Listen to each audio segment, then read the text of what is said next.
Hello everyone, welcome to our channel Off Campus. In this video we are going to see some important problems in communication systems. We have posted previously about communication system and solved some few problems on communication system. If you are not watching before, please go to the playlist. I saved it in playlist. Kindly watch those videos. Let's start the problem. The first one is a band limited signal is sampled at the Nyquist rate. The signal can be recovered by passing the samples through. Four options are given: an RC filter, B an envelope detector, C a PLL phase locked loop, option D an ideal low pass filter with appropriate bandwidth. The answer is an ideal low pass filter with appropriate bandwidth is the answer for this question, because a band limited signal is sampled at the Nyquist rate. The signal can be recovered by passing the samples through a low pass filter with appropriate bandwidth. This is the simple holding circle, sample and holding circuit, low pass filter with diagram, also called as integrator or low pass filter. Next, move on to the next problem. Next question, it is like match the following. In this side, this column, option A single sideband, option B amplitude modulation, option C binary phase shift keying. This column we have to match with those column. 1 envelope detector, 2 integrated and dump, 3 Hilbert transform, 4 ratio detector, 5 phase locked loop. See which one is suitable with this both the columns. Option A single sideband. Single sideband is matched with Hilbert transform. Next, single sideband is matched with Hilbert transform. Amplitude modulation is demodulated using envelope detector. Next, binary phase shift keying. Binary phase shift keying is nothing but integrate and dump.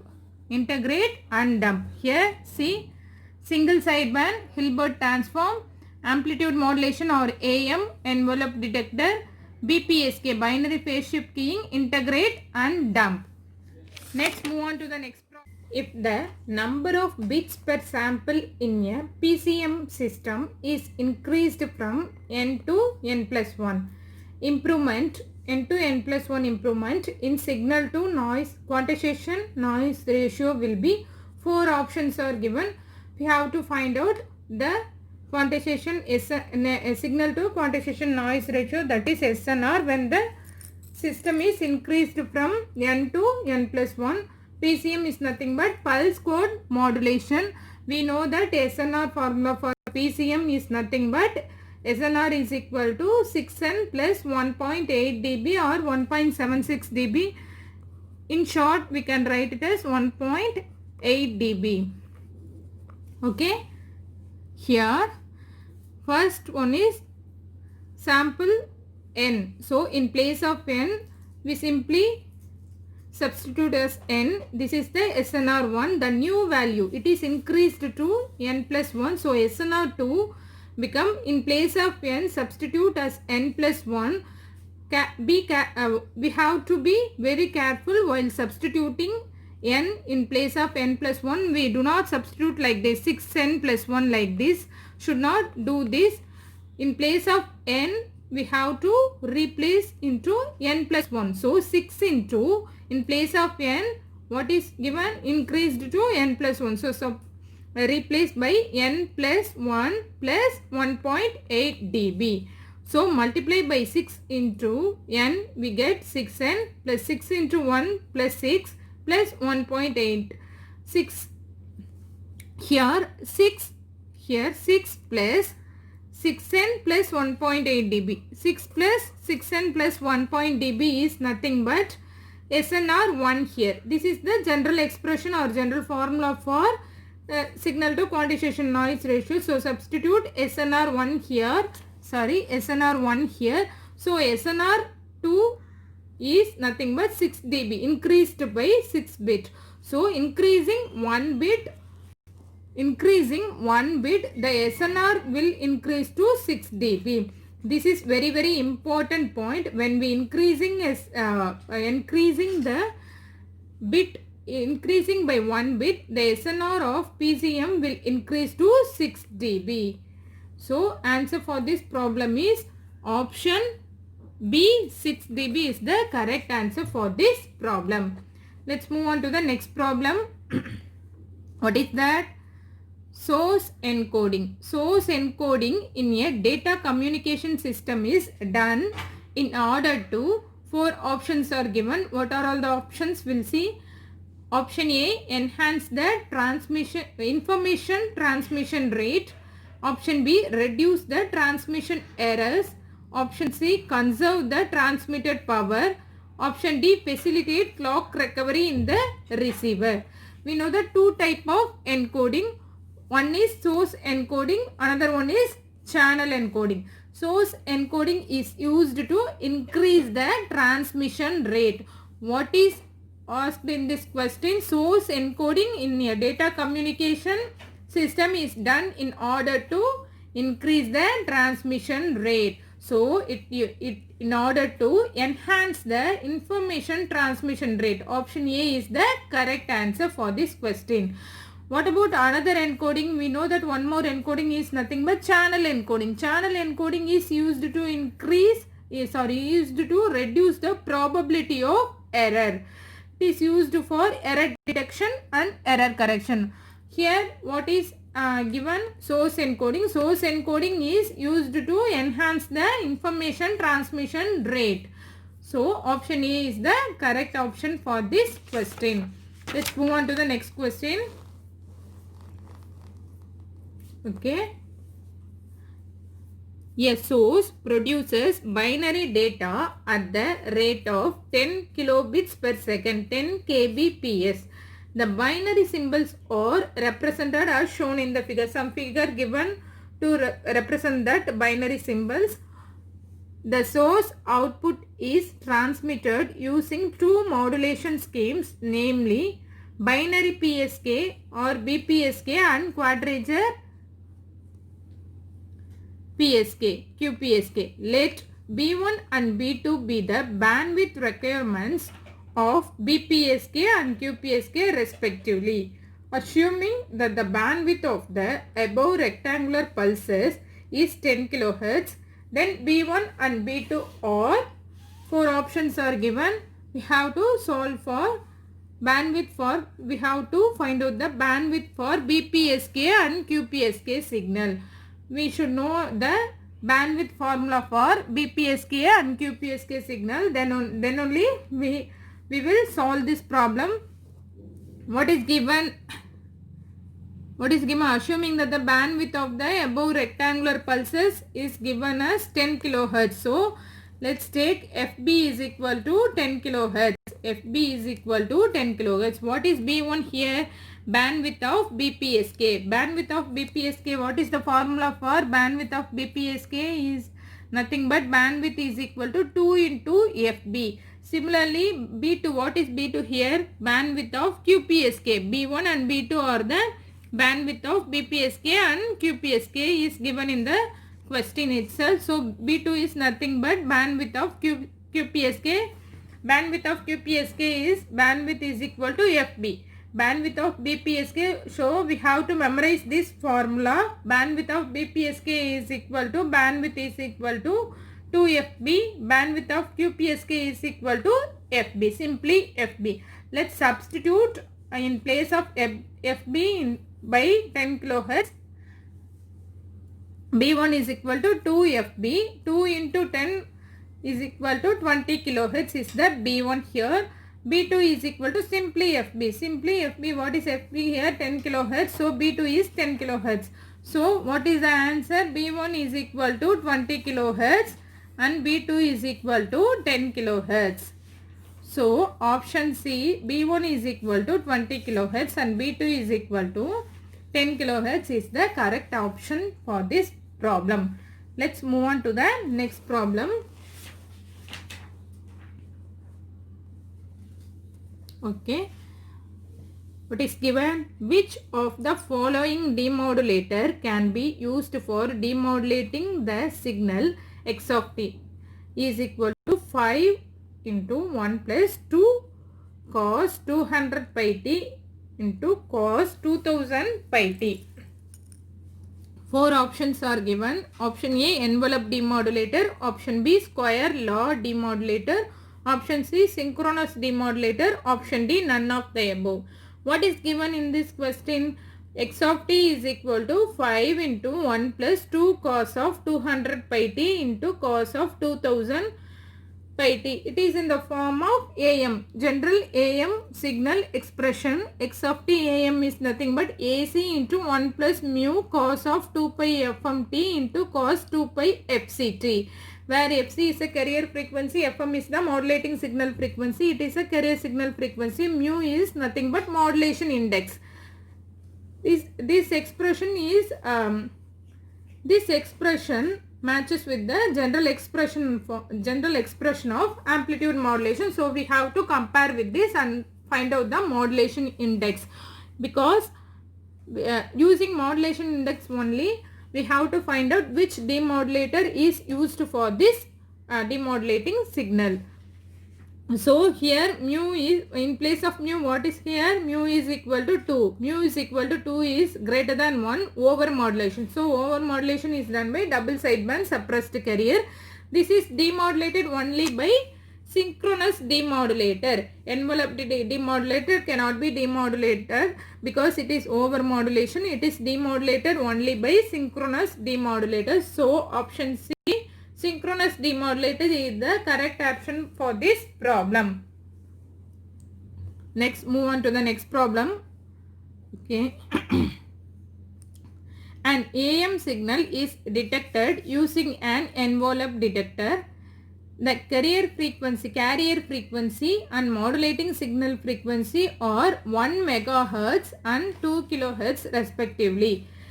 An appropriate value for the time constant of the envelope detector is. Four options are given. Let's see how to solve this problem. What is given? Let's write one by one.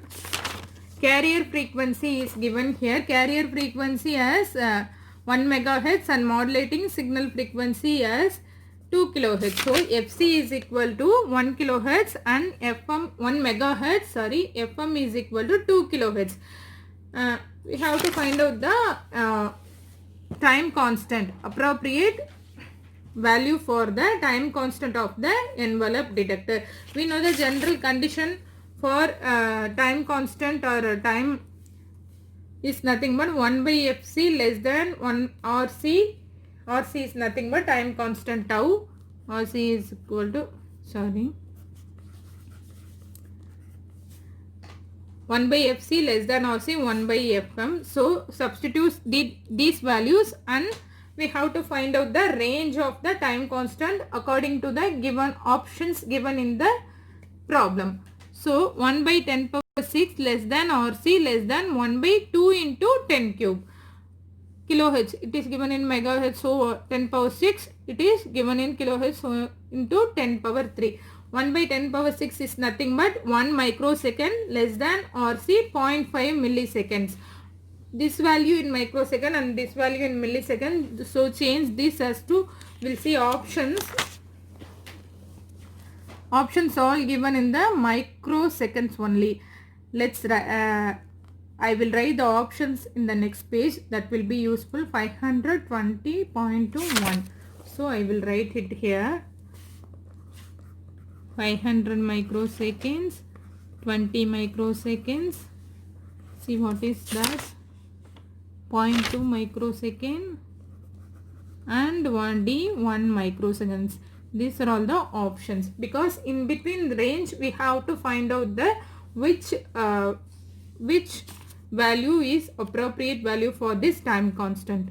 So 1 by 2 is nothing but 0.5. 0.5 into 10 cube will go to the numerator. What we will get? 10 power minus 3 will get 0.5 millisecond, can be written as, so all the options are given in microseconds only. So we'll change this as this into, in terms of microsecond, we will write it as 500 microsecond.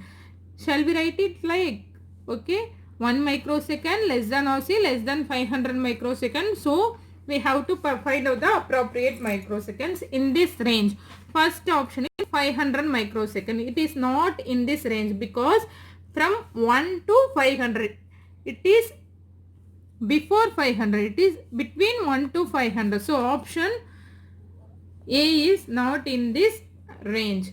Next one is 20 microseconds. 20 microseconds is in between 1 microsecond and 500 microseconds. So it is the correct answer for this problem. Let's check other options also for our understanding. Option C, 0.2 microsecond. 0.2 microseconds is not in the range because it is the out of the range, because 1 to 500 only we have to take. So 0.2 is out of the range, so this will not come. Then 1 microseconds also will not come because in between 1 to 500. So we have to exclude 1 and 500 from this range. In between 1 to 500 only we have to take. We should not take 1 and 500 microsecond for this question. So option B, 20 microseconds is the correct answer for this problem. Let's move on to the next problem. What is given? Okay. For a given data rate, the bandwidth BP of a BPSK signal and bandwidth BO of the OOK signal. OOK signal is nothing but on-off keying ASK. On-off keying ASK are related as option A, BP is equal to B0 by 4.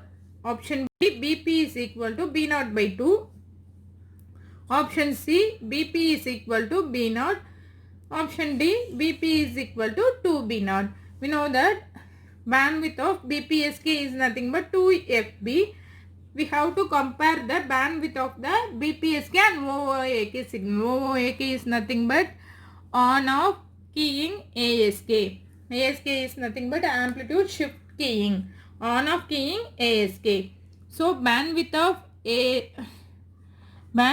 OOAK is also 2FB. Bandwidth of BPSK is also 2FB. So how to relate this? BP is the bandwidth of BPSK and BO is the bandwidth of OOK. So BP is equal to B0 because both bandwidth are same value. So BP is equal to B0. Option C is the correct option for this question. Let's move on to the next problem. What is that? A memoryless source emits n symbols each with a probability p. The entropy of the source as a function of n. Option A, increases as log n. Option B, decreases as log 1 by n. C, increase as n. Be careful in this option. D, increases as n log n. Increases as n log n. We know the general formula for entropy for a discrete memoryless source is nothing but h of x is equal to summation I is equal to 1 to n pi log 1 by pi is a probability of each symbol n. What is given? Each with a probability of n symbols, each with a probability of equally probable. It means it is equally probable. Probability of p, like P1 is equal to P2, P3, etc. Pn is equal to P itself. For n symbols, each with a equal probability P. So, probability of each symbols can be written as P is equal to 1 by n, where P is the probability occurrence for each symbol. Each symbol is given as n. Each symbol n is P is equal to 1 by n. Substitute in this formula for P, h of s x is equal to summation I is equal to 1 to n. In place of P, what is 1 by n? Substitute 1 by n log 1 by n. Log 1 by pi. 1 by pi in place of pi, 1 by n. Take the reciprocal, so we will get log n. Summation I is equal to 1 to n, 1 by n log n. So, substitute for I is equal to 1 to n. So we can we multiply, we can multiply by n into 1 by n. Shall we do this like, shall we do like this? Yes, n into 1 by n into log n. So n get cancelled. Entropy H of S is equal to log n. So the entropy of the source increases as log n. Entropy of the source increases as log n. Option A, increases as log n, is the correct answer for this problem. So let's end up this session. Please subscribe our channel Off Campus and support us. Thank you for watching.